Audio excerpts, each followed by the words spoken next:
Thank you again, Councilor Weprin. The message that we would like to get out at the 11th hour as we are urging our legislature to vote on this is have we, as the gentleman has said, have we really gotten transparency? In lieu of the last 2 weeks, can we honestly say that there's been absolute transparency?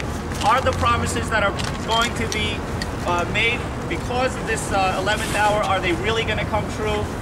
I just urge you to read the documents, understand them, and understand that we haven't reached the level of transparency that we need in our own city government. And I would like David Eng, who is a third-generation business owner in Chinatown, to explain how he's going to cope in his business. David? My name is David Eng. I represent a third-generation tofu makers in Chinatown.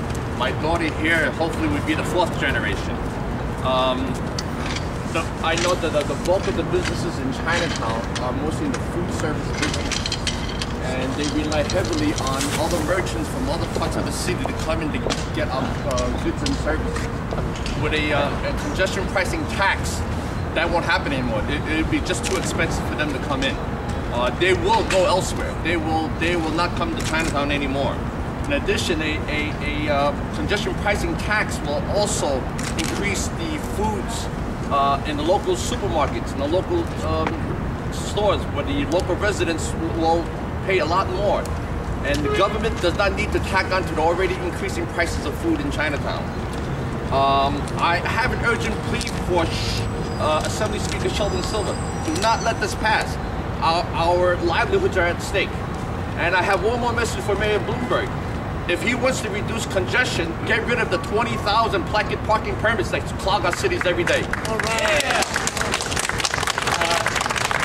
Now I'm going to call upon John Oates from the Civic Center Residents Coalition. John? Thank you, Councilman. Good morning. I serve on the board of directors of Southbridge Towers. It's a 1,600 unit cooperative only 2 blocks from here. And our board of directors approved a letter which was sent to Speaker Silver. And the issues that we pointed out are it's not going to stop most of our traffic in Lower Manhattan because the Jersey people are going to be exempt. The plan deals not with the 160,000 parking placards which are generally acknowledged to be floating around. Those people are still going to be driving around. And the plan has absolutely no provision for the Verrazano Bridge. Under the old toll system, trucks which come in free from New Jersey over the Verrazano Bridge would save as much as $70 by returning to Lower Manhattan. So we have urged the Speaker not to approve this. Thank you, John. Thank you. Jeannie Chen. Come on. Okay. I think that anyone who seriously believes that congestion pricing will work needs to carefully read through the document. Everything contradicts. As one example, when they're talking about asking the Mayor Bloomberg is now proposing that the Port Authority give $1 billion for a give back to New York City to pass the congestion tax. Who is part of the Port Authority? New Yorkers are. So in effect, we will be still subsidizing the tax for New Jersey people to come across the bridge.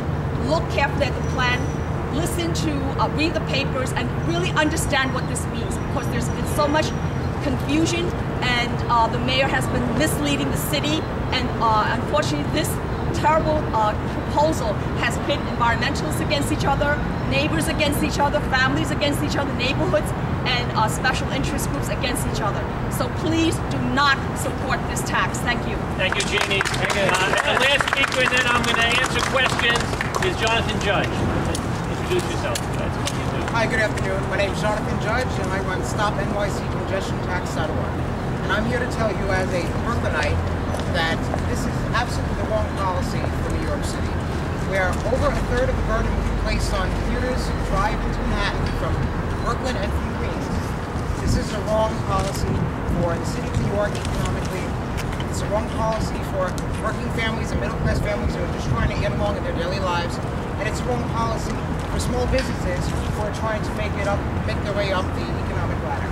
So, firstly, I would like to urge our friends in the Assembly and the State Senate to vote against it. They understand this is a political matter. And I would like to illustrate the fact that this has got bipartisan opposition. 3 of the Republicans at the City Council voted against it. Countless Democrats voted against it. I would urge the Democrats and the Republicans in the State Assembly and the State Senate to vote against it, because they should listen to their colleagues in the outer boroughs and listen to their colleagues in the City Council. This is not the way to go for New York City. We can be more ingenuitive, we can be more ingenious about coming up with solutions to fighting congestion and to providing funds for mass transit.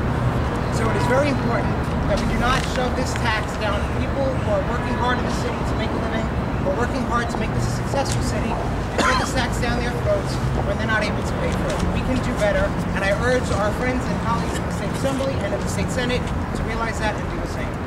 Thank you, Jonathan. Okay,